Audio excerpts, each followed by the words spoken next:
Monsieur le président, madame, monsieur le ministre, mes chers collègues, je ne vous parlerai pas de chiffres, vous le trouverez d'ailleurs dans mon rapport.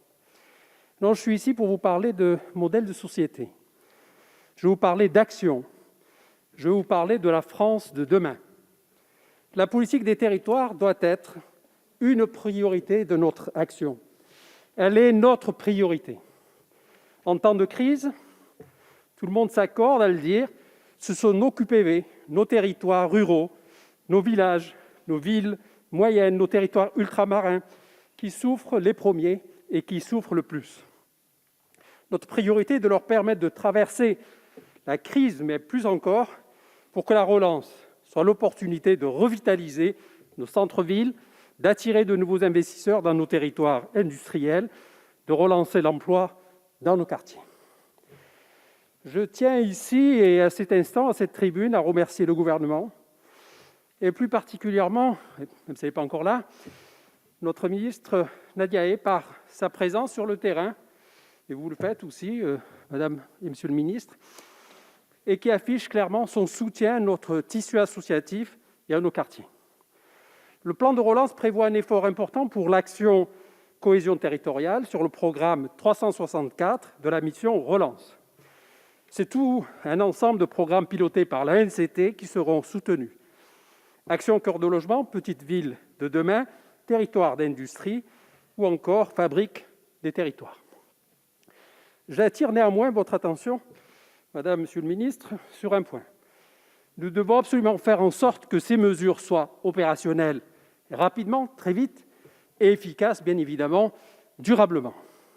Car je vous le dis en toute sincérité, nous n'avons pas le temps, nous n'avons plus le temps. Alors supprimons les trop nombreux freins qui persistent. Trop souvent, les programmes structurants ont perdu leur sens à force de bureaucratie et souvent par un manque, je le dis, de portage politique au niveau local. Certains programmes mettent des mois, voire des années à sortir de terre. Prenons ici l'exemple du NPNRU sur le programme 147. Il avait déjà accumulé suffisamment de retard entre le manque de volonté politique locale, le confinement et le report des élections municipales. Entrons un peu plus dans le détail des programmes 112, 162 et 147 contenus dans mon rapport. S'agissant quand même de budget, je suis dans l'obligation de vous donner quelques chiffres.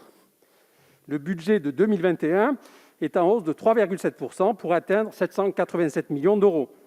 Cette hausse est essentiellement portée par le programme 147, Politique de la ville, en hausse de plus de 20 millions d'euros et qui se répartit entre le dispositif Adulte Relais, dispositif en lequel je crois, en ce qu'il développe la médiation sociale dans nos quartiers.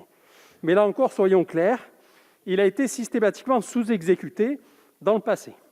Si les conditions de recrutement sont complexes, alors il faut les alléger.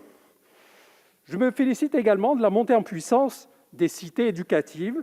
Les terribles événements de ces derniers jours l'ont rappelé. L'école de la République est source d'émancipation. L'école de la République est la clé de voûte pour lutter contre les idéologies mortifères. En ce qui concerne le programme 162 qui porte les crédits interministériels d'EPID.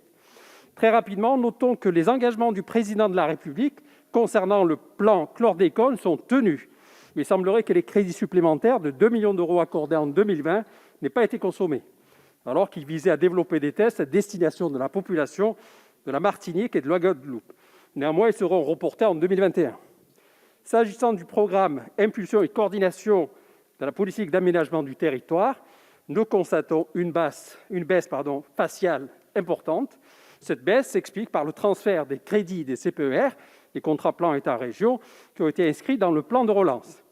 Pour terminer, je remercie d'avance Madame la ministre qui accepte de proroger les dispositifs fiscaux zonés, ZFU, ZRR. J'ai en effet déposé quelques amendements dans ce sens. Je vous disais en préambule vouloir vous parler de modèle de société.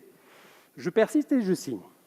J'appelle de mes voeux, depuis 2017, début de notre mandature, que la politique de la ville relève du droit et doit relever du droit commun.